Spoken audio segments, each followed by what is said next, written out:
অনেক দিন ধরে মনের মধ্যে ইচ্ছা ছিল যে মুরগির ছাল খাবো, কিন্তু টাইম পাচ্ছিলাম না।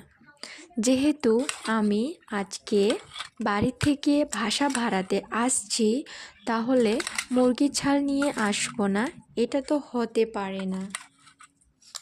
তাই যে ভাবা সেই কাজ। তারপর আমি রুমের মধ্যে এসে সবার প্রথমে মুরগির ছাল আর মুরগির দুটি পা খুব ভালো করে পরিষ্কার করে নিলাম।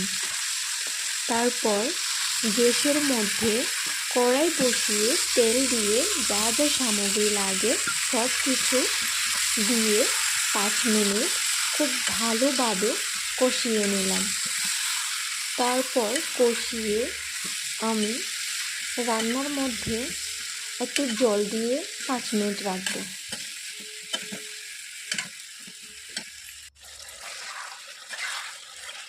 রান্না এখন প্রায় শেষের পথে।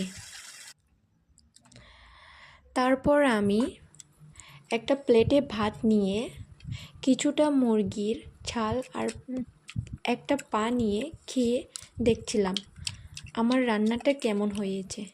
খেতে খুবই স্বাদ হয়েছে।